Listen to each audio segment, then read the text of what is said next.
If you want to make $1 million in 2023, you have to understand these 4 things. Number 1 is going to be leverage. As an investor, as a business owner, as an entrepreneur, it doesn't matter what you do, you have to understand the concept of leverage. And there's different types of leverage. We're going to talk about a couple of them on this video, but one of the easiest types of leverage to understand is like credit. So if you go to the bank and you get access to credit cards, or you get lines of credit, or you get business loans, that is leverage. So leverage in this case is basically us using the bank's capital, us leveraging that capital, leveraging dollars that are not ours.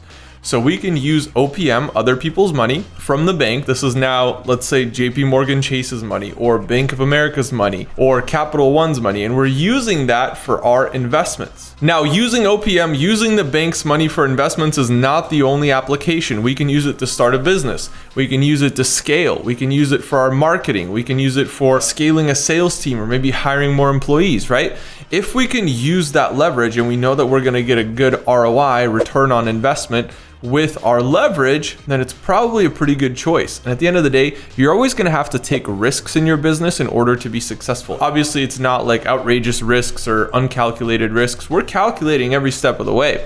And we're getting leverage when we know something works. I know that every time I put $1 into my business, I get X amount out of it. So this basically means that I need to get access to leverage. Whatever I'm paying as far as interest goes doesn't really matter that much, because I'm getting a multiple whenever I put those dollars into my business. When I invest into marketing, when I invest into my sales teams, those teams produce a certain output. That's the importance of leverage. It's very, very important to have leverage in your business and your investing, because it can be the game changer that you need in order to make $1 million. They say it's really hard to make your first million, but your second million is inevitable.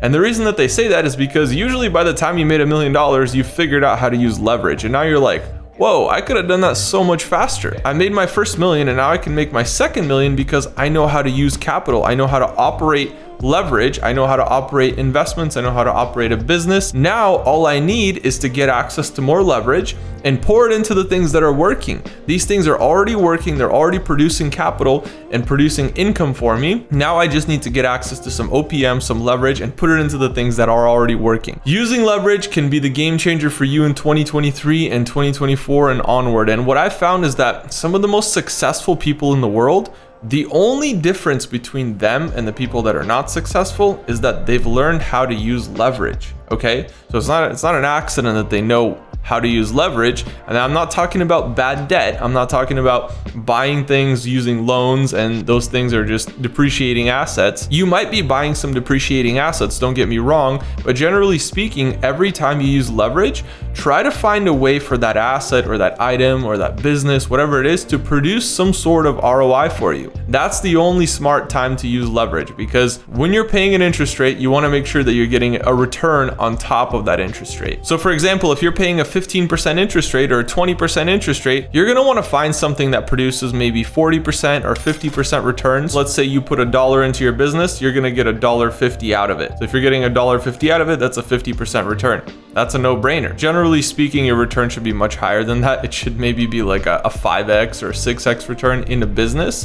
That's why businesses are so lucrative. And a lot of the richest people in the world, they just own a bunch of businesses. So that's just something to take note of. Now, the second thing that you're going to want to focus on this year is artificial intelligence, otherwise known as AI. So AI has really progressed in the past few years, and it's given us so many opportunities. Now, remember, we just talked about leverage in terms of finances and capital. We talked about how we can go to the bank, we can get access to some money, and now that's leverage. Now we're like, oh wow, we have so much leverage. And we can use this leverage for investments, for business ventures, for projects, hiring teams, marketing, whatever it is. We're using leverage in the financial sense. Now that we've established that leverage exists in the financial world, what about in the human capital world? Now, that might sound kind of weird to you, but all it is artificial intelligence, right? So generally speaking, when you're hiring a person, you're not hiring them to just sit in a chair and do nothing. That person has intelligence, right? So you're really, at the end of the day, you're hiring that person's intelligence. So if you're hiring that person's intelligence, now bear with me, maybe you're subscribing to that intelligence by paying them a salary, right? You just subscribe to 10 people's intelligence, and that intelligence is going to be used to run your business. What if we could manufacture that intelligence? What if now we could go into the world of artificial intelligence, AI, and artificially manufacture intelligence that can be used in our business? Well, now we have leverage in the human sense, right? Because now we've just leveraged intelligence that can be used to run our business, and it's all artificially created. So we're not having to hire 100 people. Maybe we could just hire 10 and use artificial intelligence to multiply their impact as if it were 100 people working. Now we have a whole army of robots, or we're simply just using AI to 10x the impact of every single person in our company.